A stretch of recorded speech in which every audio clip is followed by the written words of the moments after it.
Chapter 9. The Moral of the Story. I'm the one who should be mobbed by strangers wherever I go. Clouds. When I first stepped outside into this new world, the world was impossibly big. The sky terrifyingly high.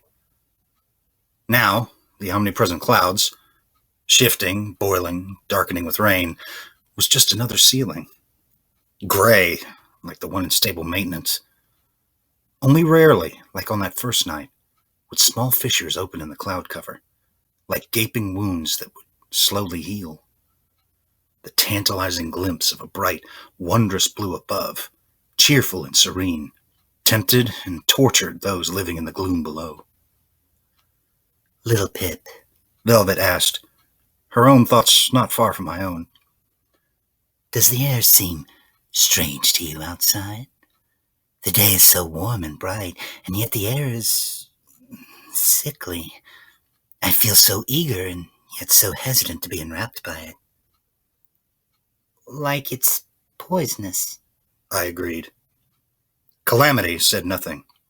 I suppose that to him, the air was the air and always had been like this. The strewn wreckage of Pegasus vehicles, not far from when the metropolis of Cloudsdale was obliterated in a single hoof stomp, stretched on for miles. Some of the sky chariots and wagons were marred further with the old skeletons of the poor ponies who were struck dead or mortally wounded by the megaspell, but whose bodies were not wiped from existence entirely.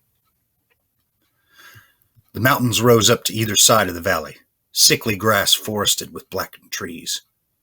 New plants grew around them, feeding on their corpses.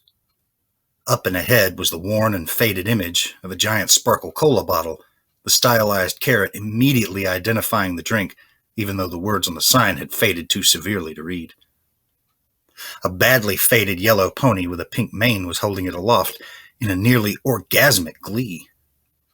According to Calamity, these giant signs, called billboards, had once littered every major sky route between Cloudsdale and other cities, advertising goods and services from all over Equestria.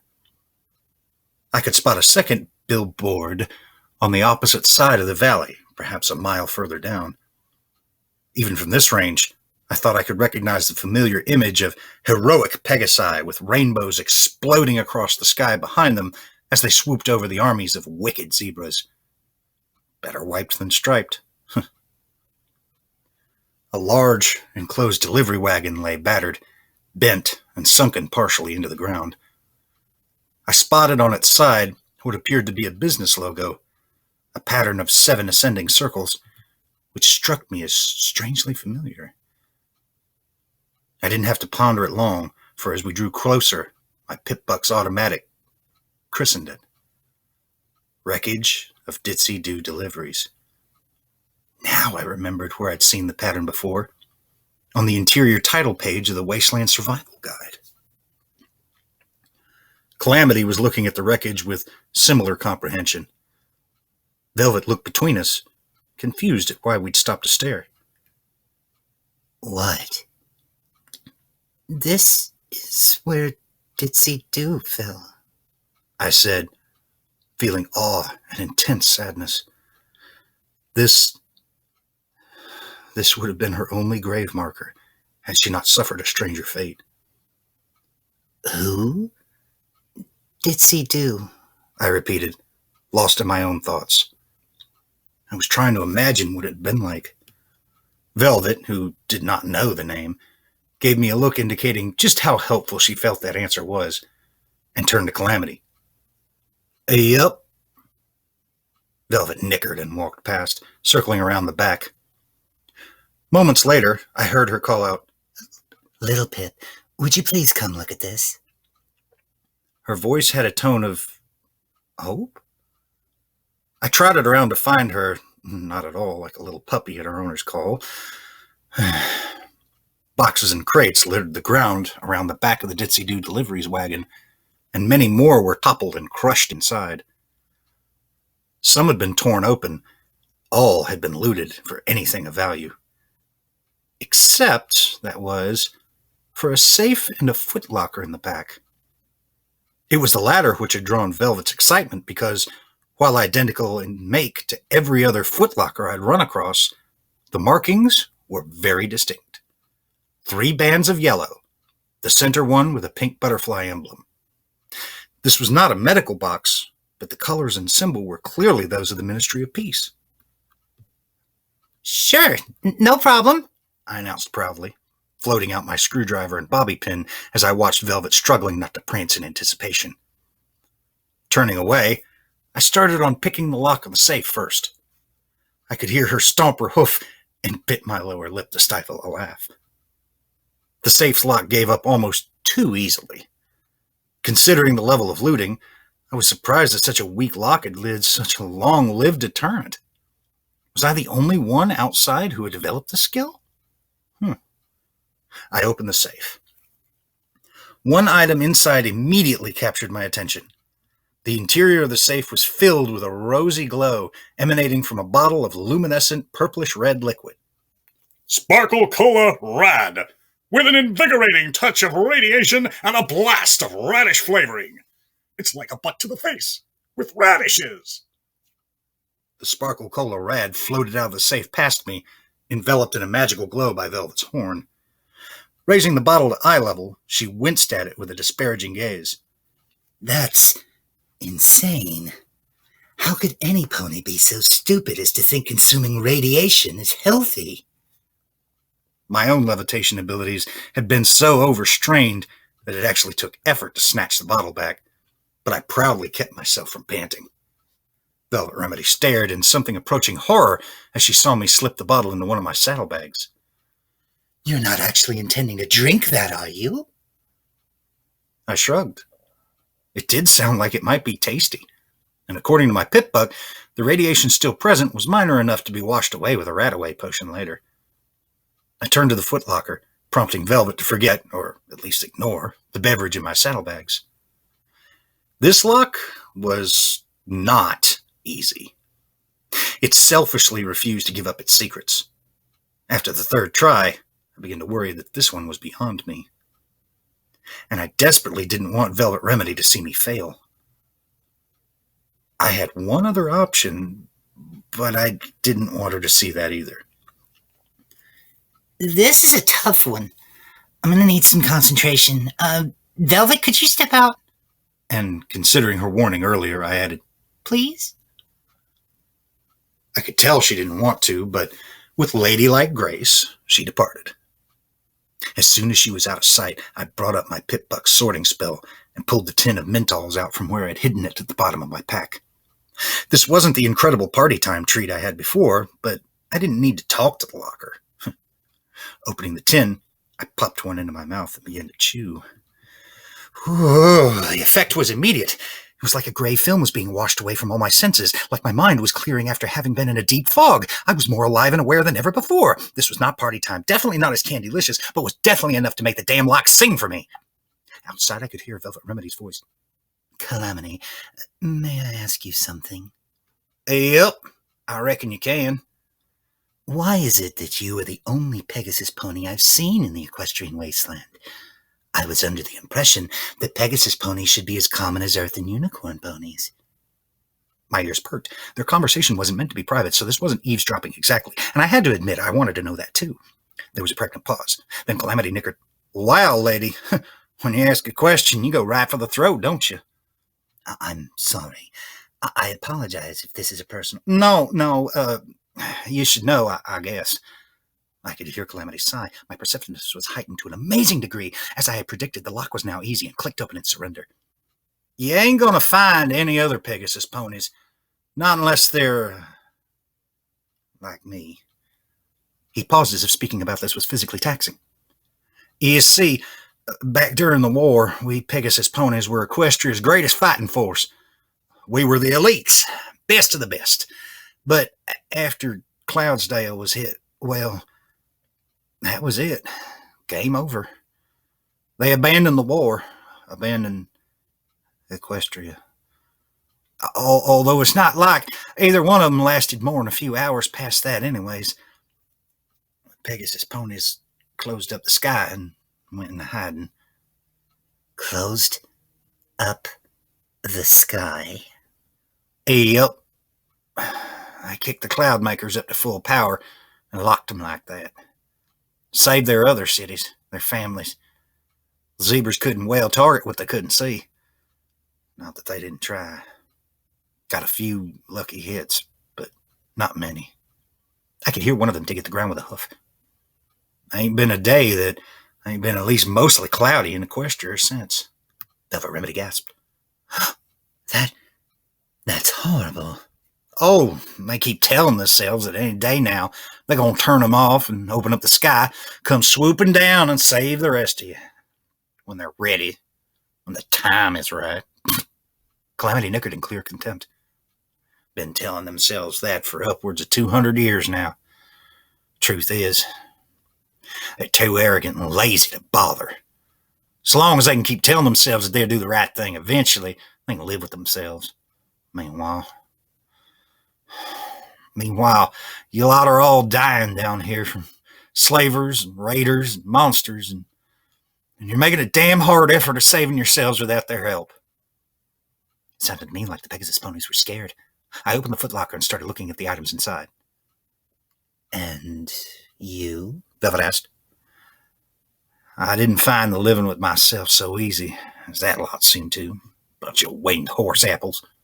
Wow, Calamity was very glad to have you on Equestria's side, but bitter much? A few moments later, Velvet trotted in the back of the delivery wagon. She spared a glance in Calamity's direction, then I noticed I had opened the footlocker. With a pleased sound, she virtually danced over the debris to reach me. Inside, numerous scrolls, ruined when a bottle of something had shattered, and the glass shards of said bottle, a framed picture of a bunny rabbit, a small crystal orb in a clear bag, property of the Ministry of Peace. Restricted viewing only. Unauthorized viewers will be prosecuted. And a book. Supernaturals. Oh. Velvet gasped and made a sound like I found her described as squee. I watched her, the corners of my mouth twitching upward as I realized that Velvet Remedy, the amazing unicorn of unparalleled beauty and musical grace who had inspired at least 300 fans, was herself more than a bit of a fan filly. I know what this is, Velvet announced, floating the bag up with the orb for closer inspection. It's a memory orb, used to record events not only with sound but moving picture. Much better than a recorder or a camera. Rare, too. Velvet collected the memory orb and the bunny photo. I was surprised when she left the book. Oh, I already have that one. But you should take it, Little Pip. I know you'll find it useful. Something in her expression made me think there was a joke here and at my expense. Still, I wasn't one to turn down a book, especially if it was one that Velvet Remedy suggested. I had just finished sliding the book into my saddlebags when my eyes forward sparkle compass exploded with red. I froze. Crap! That's a lot of enemies! In my mind, I knew the slavers had found us again, and from the looks of things, they had brought an army.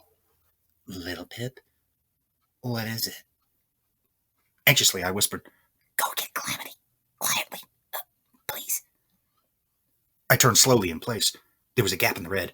We weren't entirely surrounded. Trouble! More than we could handle. Velvet immediately tensed, nodded nervously, and trotted out as quickly and quietly as she could, only knocking over one crate along the way. We both winced. As she reached the back of the wagon, she stopped aghast. Zombie ponies! What? Not slavers? I moved up next to her. I was already forming how I was going to explain to her about ghouls, but the words died on my lips as I took in the blank, hungry stares and shambling, grotesque movements of the approaching herd.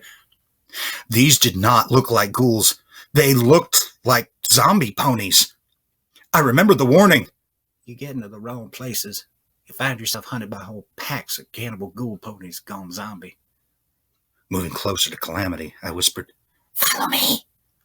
We watched them shuffle a foot or two nearer. And the closest zombie pony broke into a slavering charge. Run! We ran. We ran like we were being chased by a mindless horde of monsters intent on eating us alive. Because we were! The zombie ponies exploded into action, joining the hunt. Our flesh, the prize they were after. Many launched into the air and flew toward us. I tried to telekinetically grab a downed sky chariot as we raced past, but the glow around my horn sparked and died. I had no telekinetic tricks to save us. Velvet Remedy shrieked as a zombie pony dove from the sky. She ducked, the creature overshooting her and crashing into a tree. I leapt over the body and kept going, my side beginning to hurt. That hurt swiftly grew into burning coals buried in my side, bringing tears into my eyes and threatening to sap my strength. 2 more zombie ponies dived toward us. Calamity, wide-eyed and feared, suddenly scowled and spat out, "Oh, screw this!" He skidded to a halt, rearing around and opened fire. The shot ripped the featherless wing off one of the zombies, causing it to lurch into the other. The 2 tumbled out of the sky in a spin, splashing gorily into the half-buried metal skeleton of a huge wagon designed to carry smaller wagons.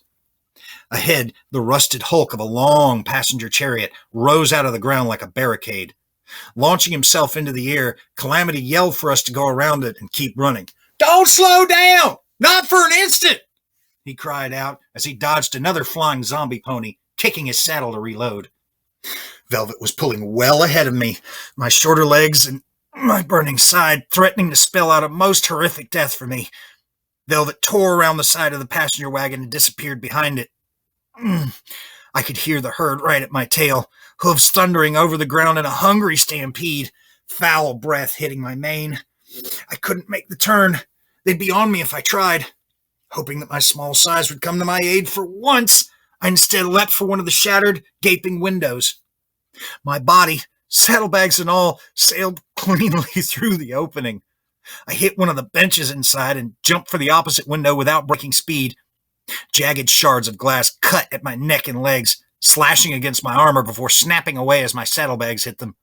I was out again, almost clear, when the strap for my sniper rifle caught on a piece of jagged metal and I was jerked to a halt, swinging back into the wagon's side with a jarring thud. I was caught! I tried to pull away, but my hooves barely brushed the ground. I could hear the hoofbeats of the multitude of zombie ponies as they reached the long body of the wagon, the herd splitting to go around either side. I twisted about, trying to bite the strap loose before they were on top of me.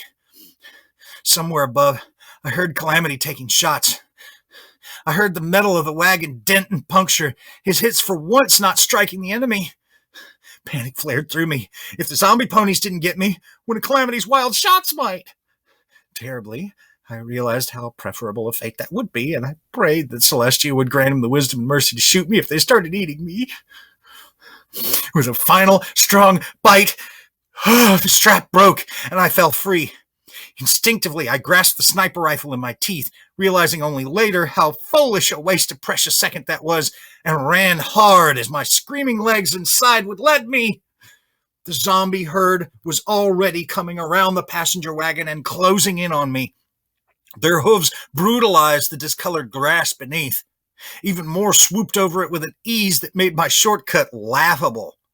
My clear mind and heightened perceptions had become a horror. I could feel the ground tremble beneath me. I could calculate how swiftly they would be gnawing at my hide. I could make out a strange, faint pop, even through the rumble of the herd. I could feel myself lifted into the air as the wreckage of the passenger wagon was consumed in a flare of unleashed wild magic. I could see the pulsing cascade of colors cast strange shadows as swirling magical energies erupted through the air. I could smell the fetid corpse stench of the zombies as they were blown apart, even as their body parts caught fire. I hit the ground still running, the valley lurching about me as I fought to keep from tumbling. Bits of zombie ponies splattered down around me like rain. Ahead of me, Velvet Remedy had stopped and was just staring, eyes fixed on a scene behind me I preferred not to imagine. Most of the herd was killed in the blast, and many who were not had scattered, but not for long. Calamity swooped over me, crying out for a panting Velvet to turn back around and keep running. A cluster of odd sky vehicles, painted a mottled light blue and gray with tiny splashes of white, formed the only possible defensible position. Beyond that, the valley spread out into rolling, rocky hills that offered no cover at all. We reached it as more zombie ponies overflew us, landing just yards away. Velvet Remedy lowered her horn, charging at them, and skewered one messily, unable to hold back an "Ew!" that I empathized with completely. I tried to grasp the little Macintosh telekinetically, but my magic just couldn't. Desperately, I looked around for something I could grasp in my mouth. A piece of sufficiently spear-like debris would do. What I found was infinitely better. At least I thought so. As Calamity shot the zombie pony moving towards me, I scrambled over to where the cargo of one of the vehicles had spilled. I had seen, in small cruel glimpses, the beautiful light blue sky above the clouds. My mental clear mind quickly realized on the paint on these strange sky chariots would have once served as camouflage.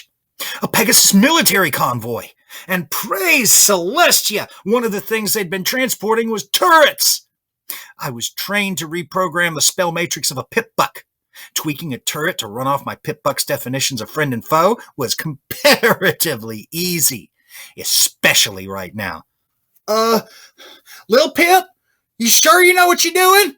Calamity asked, sparing me a glance as he landed between me and more zombie ponies, firing again.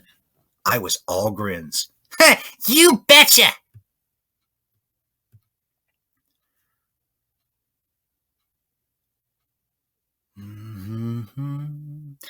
Celestia watch you and keep you safe as you travel the path you choose. May Luna be with you and keep you strong, so your courage you will never lose. Remain loyal, honest, and brave. Forget not the ones that you save, and in our hearts you will do no wrong. Velvet Remedy's tune wove between humming and lyrics, the latter in a state of constant flux. For me, watching my idol actually crafting a song was amazing. Calamity didn't complain. He too found her music to be uplifting in the bleakness of the wasteland, although his occasional eye-rolling suggested he wished she would stick with one set of lyrics rather than seeking perfection. It had been several hours since the zombies in the valley was safely behind us. A darker gray began to seep into the sky again. Not a storm, Calamity said with some encouragement, just the approach of nightfall. If I ever meet the Pegasus ponies, I thought, I'll have to thank them for making the Equestrian wasteland so depressing. Somehow it was worse than the drab monotony of Stable 2, because I never believed the stable could be better. Although that could have been the post-mental depression talking. Oh my, Velvet gasped as we crested a rolling hill and saw it. An absolutely gigantic billboard, far taller than any of the buildings I'd seen, loomed just beyond the next hill. The image, amazingly unfaded, yet marred with grime and water damage of centuries, was nothing but the giant face of an almost unbearably pink pony with a mane that age had turned into a candy cane. She was smiling, her eyes seeming to follow us. I'd seen this before from the train.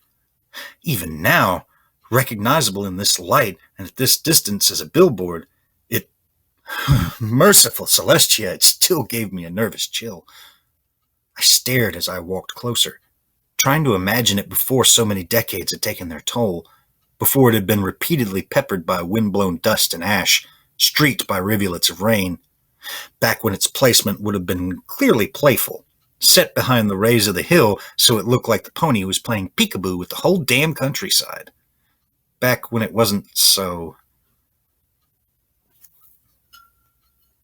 Luna, damned, fucking creepy. I tried to shake off the feeling with a shudder, turning away from the massive billboard, and found myself staring at a sneaky sprite bot. Hello, little Pip. I would have been in the next country if Calamity didn't bite my fleeing tail. He held me while I ran in place until the panic left me. By that time, Watcher had wisely floated out of Hoof's reach. You are so lucky I can't telekinetically hurl rocks at you right now. Velvet Remedy looked like she'd helped me. Calamity was staring distrustfully at the sprite bot, wings out, legs spread in a defensive stance. Lil Pip? All I wanted to know at that moment was, Watcher, are they safe? The sprite bot bobbed. Yeah, the wagons are on their way. Although Ditsy Doo might now be under the impression you can hack sprite bots and send messages through them. Sorry about that. Lil Pip? Calamity would have been growling if he could. I don't trust that thing. So, Watcher had found a way to relay the message without alerting the pony folk of New Appaloosa to what Watcher was able to do. At Calamity's words, I realized I really didn't trust Watcher either. And now that I knew the ponies we fought and nearly died to rescue were safe, or soon would be, quite a few more questions tumbled into my mind. First and foremost being, You sent me into that raider pit knowing full well what and who I would find in there, didn't you? Calamity broke off, staring at the strangely behaving bot, looking to me. I'd never told him why I'd gone into Ponyville Library. They needed help. You could have told me the truth. I scowled. Hey, I didn't exactly know you, now did I? You seemed like a good pony who would do the right thing once you saw it for yourself, but... Now I felt like growling. You lied to me! No! If it was possible for the toneless mechanical voice to sound heated, it would have. I told you that I didn't mean you harm, and I didn't. I told you that you would find something you needed to survive in there. The sprite bot flew close. And I'd say you found more valuable things in there than just a book. Wouldn't you agree? Damn it. Watcher was right. I found Ditzy Doo, who was an acquaintance I valued far more than the guide she wrote, which I held in fairly high regard. Spinning a mental web, I could make an argument that my friendship with Calamity arose out of what happened there. Possibly, although less firmly, I could say my relationship with the New Appaloosans, and thus my ability to save many more ponies, including Velvet Remedy, for certain definitions of saving, stemmed from what Watcher pulled. I still wanted to stuff a hoof through the damn bot's front plate, but I knew it wouldn't do any good. Sprite bot wasn't Watcher. Velvet Remedy spoke up. Little Pip, what's going on here? I told them everything.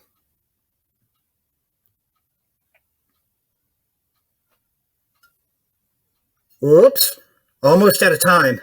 Watcher warned as I finished up my tale, Watcher only rarely commenting. Calamity was still giving the floating bot nasty looks. I organized the questions in my head, prioritizing. Watcher, you seem to know a lot about things. Well, yeah. What were the ministries? I had seen enough references to ministries scattered in the artifacts of the past that I suspected such information would be helpful for context. I didn't realize that I had just asked what was arguably the most important question of my life. It was at least Celestia tier. Watcher was silent for a while. Long enough that I thought our strange pseudo-companion might have winked away again. Watcher's words came slowly, deliberately. Remember when I told you that you should search for your virtue? And I told you about the greatest heroes of Equestria. I nodded. You mentioned them, yes? Well... Watcher's words came slowly, as if they were painful. The massacre at Little Horn broke Princess Celestia's heart. After that, nearly midway through the war, Princess Celestia decided she wasn't the right pony to lead Equestria anymore. So she stepped down, abdicated her position to her sister, Princess Luna. I listened in awe. I had never heard the goddesses spoken about in this way before. The war had been devastating, both abroad and at home. Equestria was in severe distress, suffering from troubles within as well as from the enemy armies. You can't imagine what it was like back then. Those heroes I told you about, they were 6 amazing ponies with true hearts, and virtuous souls whose friendship held the power to change the world. Princess Celestia had always been like a mother to them. She saw them, one in particular, as her children. She loved them and wanted to protect them. So Princess Celestia shielded them from the worst of the war, finding quests for them that kept them mostly out of harm's reach, or at least away from the battlefields, sending them on diplomatic missions to the Griffins and the Buffalo, things like that. Princess Luna met them for the first time in a much different circumstance. She respected them and saw them as her equals, and I really think as her saviors. And so when Princess Luna ascended to rule Equestria and fight the war, she called Equestria's most valuable heroes to serve as her personal advisors. She called for the creation of new offices of government, one under each of them, whose job it would be to take their advice and find ways to implement it. And those were the ministries? Yes. I looked around at the bleak, ruined wasteland that had once been the beautiful nation of Equestria. Doesn't look like that went so well. Silence. Then Watcher spoke again. Have you ever heard of the old saying, the portal to hell is opened with the incantation of good intentions? If there was a moral to their story, I guess that would be it.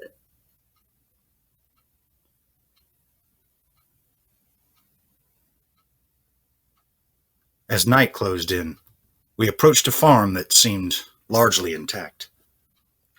No animals in the fields, but smoke curled up from the smokestack, and there was a welcoming glow in several of the windows, as well as light seeping through the cracks around the silo doors.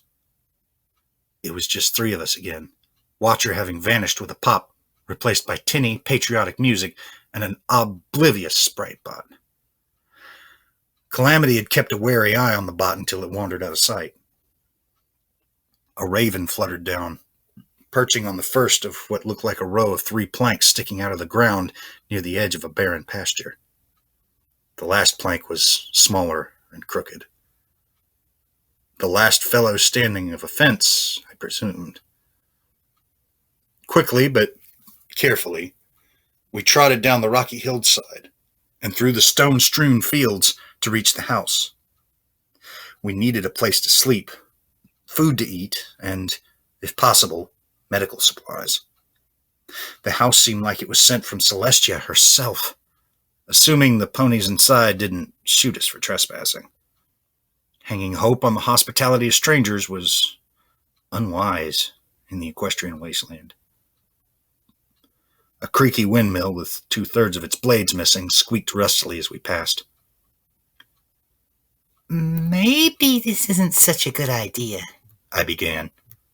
Just because there was no awful graffiti did not mean that the place wasn't full of raiders. Velvet Remedy marched past me. Really, little Pip, you shouldn't sound so jaded. She was raising a hoof to knock when the door swung open, bathing us in warm light. Velvet blinked at the empty space in front of her, then looked down to see the filly in the doorway. She was pink. Garishly pink. It was oddly like looking in the face on the giant billboard, only much, much, much smaller. And younger. A very imperfect match. It was hard to tell in the light, but she seemed wrong, somehow. My eyes first lighted on a rough scar on her head, like she'd recently fallen head first, possibly at very high speed, and scraped herself up rather badly. The first guess that popped into my head was she had jumped off the roof of her barn, trying to fly? My eyes moved to her sides looking for wings, but she was indeed an earth pony. Then my eyes caught her bare flank. She was young, but not that young. She stood less than a head shorter than me. I knew what it was like to strive for a cutie mark that wouldn't come. My heart went out to her. She'd waited longer for hers than even I had, and was still No. Wait. The wrongness snapped into focus. If I'd still been on menthols, I would have realized it immediately. Her coat wasn't actually her coat. She painted herself pink. I looked to Calamity and Velvet Remedy. From their expressions, they had seen it too, and it didn't sit well with them. Hello, dear, Velvet began. Is your mother... Oh my gosh! The filly jumped up, squealing in delight. Then just as quickly, she brought a hoof to her mouth, gasping as if in horror. Oh no! You're too late! I waited for you all day, but now we're closed! Tears welled up in her wide eyes. Velvet Remedy took a step back. Oh, dear, I'm so sorry, young one, but we're not... The look of horror dissipated instantly, replaced by a wide grin. Of course you're not! As if we ever closed! She giggled exuberantly. She ran out of the house, dashing past us, then spun with a suddenly somber expression. You really should hurry, though. Nasty things haunt these fields at night. With that ominous proclamation, she squealed with glee and ran towards the silo. We looked at each other. I was confused. Calamity simply shrugged and started trotting after the young pink girl. As we reached the silo, Velvet called out, I'm sorry, sweetie, but we didn't get your name. Oh! The pink filly jumped. Of course, sorry. I'm just so excited. You're the first visitors I've had in the museum in, ages. Giggling again. Oh, I'm Pinky Bell. Museum? I asked, raising an eyebrow. Pinky Bell braced herself and pushed open the silo door. The inside of the silo looked like a party had exploded inside it. Not in a good way. More like a party had ingested a grenade, and the room was now splattered with party gore and party entrails. Welcome to the Pinkie Pie Museum! The girl was practically bouncing. This here's the #1 museum of all things Pinkie Pie in all of Equestria. Calamity was shaking his head, but there was a relieved smile on his face. Velvet Remedy gave Calamity a smirk, and he rolled his eyes in return. This was weird, no doubt about it, but no slaver, no raiders, no horrible monsters. A descent into the slightly bizarre was almost a welcome change. Pinky Bell didn't let up, didn't even stop for breath. And what do you know? You're just in time for the tour. Now, where's the tour guide? She better not be sleeping again. Oh, wait, it's me. The museum was a single huge room. There wasn't much to tour, but Pinky Bell made a point to stop and show off one item after another, most of them adorned with saggy balloons or vomited all over with confetti. And they danced and danced all day and all night. And best of all, this is the very silo where Pinkie Pie, as a young filly, invented the first party ever and got her kitty mark. Velvet leaned close to me, murmuring, I'm fairly certain that parties have existed for more than 250 years. But Pinky Bell was clearly on a roll and not about to stop for questions. During the first years of the war, Pinkie Pie traveled all over, throwing parties for equestrian troops that head into battle, bringing them a taste of their homeland, and more importantly, bringing them cheer and putting smiles on their faces. Pinky Bell waved her arms at several easels with framed photographs of Pinkie Pie, dressed in frills and fishnets, dancing on stage in front of nearly 1,000 ponies. That is, when she wasn't on super secret spy missions for Princess Celestia. She looks a lot smaller in person, I commented back to Velvet, thinking of how much less threatening the real pony seemed than the insane billboard just a few miles from this farm. Pinkie Pie's only regret was that she couldn't be everywhere helping all the troops all the time. Although with Dash, she could come pretty close. So, of course... Calamity raised a hoof. Dash her friend or Dash the drug? Pinky Bell seemed not to notice. Prancing toward a familiar poster, Pinky Bell rambled on, unstoppable. When Princess Luna offered to give Pinkie Pie a whole ministry of her very own to do whatever she wanted with it, she pounced on the chance. And the Ministry of Morale was born. It was the Pinkie Pie is watching you forever poster, this one intact. The elderly pink mare was smiling mischievously, as if she just played a wonderful prank. And with the whole vase visible, I swore I caught a curious look in her eyes. I no longer felt guilty with the postie staring at me. Now I felt uncomfortably exposed. A practiced twirl took Pinkie Bell to a table covered in a chemistry set and several samples. Pinkie Pie was always really great at cooking things, and when Princess Luna, declared that the drugs were flooding Equestria from zebra lands were harmful to the people, Pinkie Pie decided to prove that they could be good. A fun addition to any party. Working day and night, Pinkie Pie concocted a mixture of Menthols and some of her favorite things, creating dun-dun-dun party time Menthols. Pinkie Bell lifted up a tin, showing them off. I wanted that tin. Pinkie Bell set it down next to the chemistry set and continued on. I lost track of her monologue because my mind insisted. I needed to be absolutely sure. I remembered where that tin was. By the time Ministry of Morale had transformed Pinkie Pie into an iconic figure who transcended the boundaries of one pony to become a mystical figure that stood easily alongside Princess Celestia and Princess Luna themselves. Okay, that was just wrong. Little colts and fillies knew that Pinkie Pie was always watching them. She saw everything they ever did. And if they were good little colts and fillies who were nice and friendly, who did the chores and smiled and laughed and never spread seditious lies, then on their birthdays, Pinkie Pie would bring them a wonderful party. Pinkie Bell waved a hoof in warning. But if they were bad little colts and fillies, Pinkie Pie would bring them a rock. What the...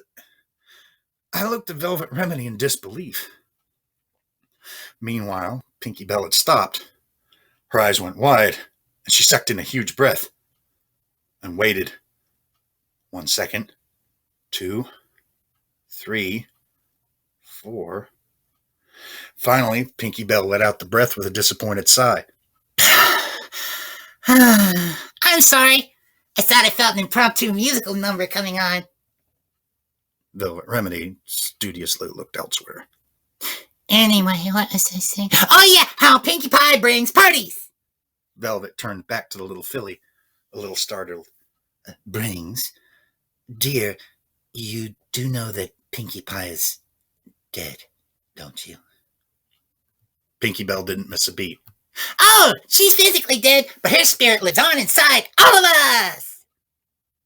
I watched Velvet Remedy's eyebrows raised. And then she snickered, seeming to accept that on a level I just couldn't. While I face-hoofed, Velvet leaned close to Calamity and whispered, I think Pinkie Pie's spirit has a stalker. I managed to miss most of the rest of the tour because I was trying to come up with a way to talk Pinkie Bell into parting with what was possibly a prized part of her collection. But I was snapped back when Pinkie Bell announced she had something to ask of us. A proposal. It turns out I have the only copy of the recipe for party time Menthols. Okay, I knew that wasn't true. Calamity's friend also had it. But this might be the fastest, easiest way to get it for myself. And why stress over asking for a single tin? I could get the damn recipe. And I'd be willing to share it with you if you can bring me one piece in my Pinkie Pie Museum collection that I'm missing. A limited edition Pinkie Pie magical statuette. Bring it here, and I'll throw the party to end all parties.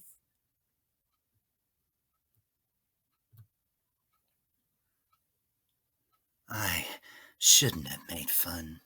Velvet Remedy was saying as she trotted nervously about the cramped upstairs bedroom that Pinkie Bell had absolutely insisted we stay in for the night. When Pinkie Bell explained that a few sets of very special magical figurines had been crafted of each of the ministry mares, my mind had immediately gone to the orange pony statuette with the 3 apples on her flank. Finding another one like that, one specifically of Pinkie Pie, could be virtually impossible. On the other hoof, Pinkie Bell insisted the statuettes would have survived even the apocalypse. And really, I'd found one after being outside for roughly, a week? Calamity sat on the bed, one ear to the wall as he watched Velvet fret. That poor filly. She's so terribly sad. Calamity whinnied. Sad? Were you listening to the same little pink-painted ball of dash that I was? Then, remembering his own earlier confusion, he clarified, the drug. Velvet Remedy stopped. Oh, yes. And that poor girl is not happy. Not at all. She hung her head. She's full of pain. Something horrible must have happened to her. Looking at Velvet Remedy, I was once more struck by the scarlet and gold stripes in her silvery white mane, again finding them oddly reminiscent of the Pinistry of Peace, pink and yellow. Only then I was thinking of it as a coincidence or destiny. Now I wondered if it wasn't more like Pinky Belle's painted-on pink coat. Velvet caught my stare and seemed to fathom what I was thinking eerily quickly. It's not the same, she insisted quietly. Calamity was paying more attention to the wall. Abruptly, he jumped to his hooves. She's gone, and if you don't want something horrible to happen to us, I suggest we be leaving too. He moved to the door and pushed the handle. It didn't budge. It was locked. Maybe she's just trying to keep us safe from the nasty things that haunt the fields at night? I offered, not really believing it. Velvet Remedy had pushed past me to try the door herself. Now she whinnied. Doesn't matter. We're leaving. I will not be locked in a cage. Calamity had moved to the window and was looking down on the farm below. I reared up, putting my hooves on the ledge, and peered out through the glass. For a moment, I saw nothing, just the night. Then, a crack of dimly pulsing, colored light appeared as Pinky Belle pushed open the door of the barn just enough to slide through, then pushed it shut behind her. Calamity waited, quiet and still, until the door of the farmhouse opened, casting a rectangle of light across the ground with a Pinky Belle shape cut out of it. The moment the door closed, he turned and bucked at the window. The crash was terribly loud. The escape would have been treacherous, if not impossible, without a Pegasus pony to fly us down. We started across the farm, crouching low, keeping to the deeper shadows in the darkness. We were creeping alongside the barn when an impulse overtook me and I slipped inside. I later told Velvet Remedy and Calamity that I wasn't sure why I entered the barn. But the truth was, I had exactly 2 reasons. First, the recipe for party time menthols had not been in the museum, and I hadn't spotted it in the house. It could have easily been hidden anywhere, in a book or under a rug, but I was guessing that Pinky Belle's obsession would not allow her to put it on display, so I was hoping it was in the barn. Second, that oddly glowing, pulsing light reminded me uncomfortably of the way the passenger wagon had exploded after Calamity shot it. I'd asked Calamity about it later, and he explained that some of the really big sky wagons, like the one that had been designed to carry dozens of ponies, used a magical field generated by a spark engine, so that a single pony could pull it through the air.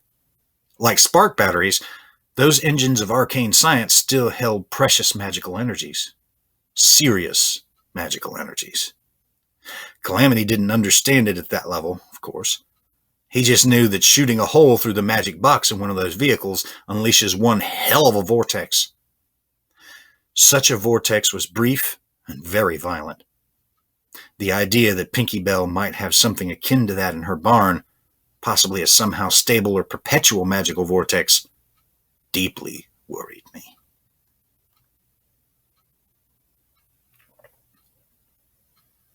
What am I looking at?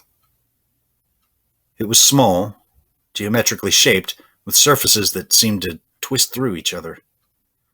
The whole thing was the size of a bushel of apples, and swirled with sickly, mesmerizing colors. I could feel it drawing me in. I was losing myself in it. It took physical effort to pull myself away from the thing. Casting my gaze about, I found a safe. The rest of the barn was almost completely barren. I slipped over to it and began to ply the one trade I had, which seemed truly unique. The safe popped open with a whisper. Inside was my prize, the party time menthol recipe. But it wasn't mine. I scavenged. I looted the homes of slavers and raiders, but this was stealing from some poor young earth pony, not yet a mare. But party time menthols, and really all I had to do was take it long enough to copy it onto my pit buck. I'd put it right back, and that wouldn't really be stealing, right? Except Pinky Bell was offering it as a reward for helping her with something. And that made it feel like stealing, like I was taking a reward I hadn't earned. I sat, staring into that safe for I don't know how long. Finally, I focused my levitation magics and picked up the one other item in the safe.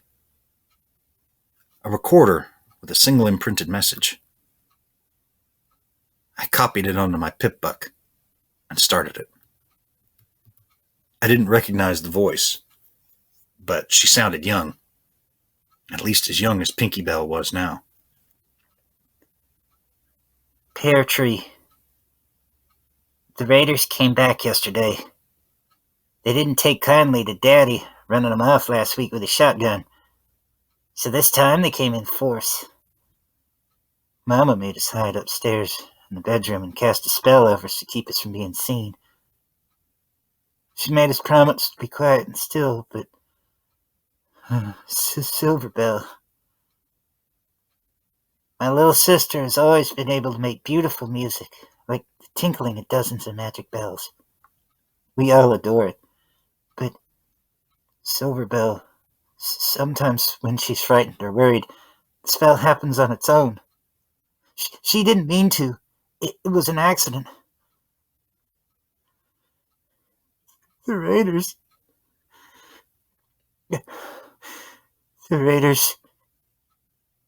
killed Mama and Daddy. They killed them really slow and brutal.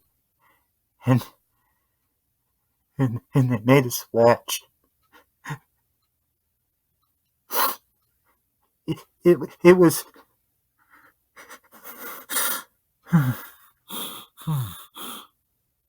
I buried them out by the end of the east field.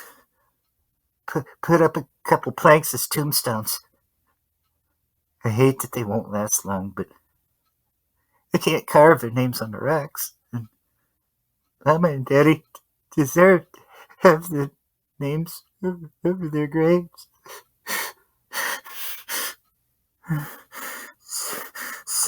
Silverbell has nightmares every night. Honestly, most nights I do too. And during the day, she just curls up silent, like never crying, never smiling. I can't even get her to eat. I don't know what to do.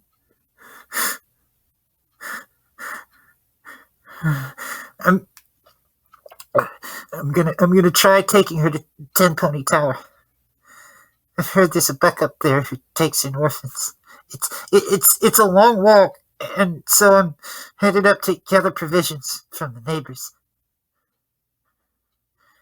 If I'm not back when you get here, please load up the wagon. I know I can't ask you to come with us. You have your own folks to take care of, but I would really appreciate it if you could hang around so I could say goodbye. You're the best buck friend I could have asked for. Love, Memory. I sat there, stunned. Oh, sweet goddess Celestia. You shouldn't have listened to that! I turned with a start to see Silver Bell, staring right into my face. It's not yours! This close, I got a much better look at that scar. Horrible realization hit me like ice water. Silver Bell was a unicorn. She'd cut off her own horn. I recoiled, backing into the open safe.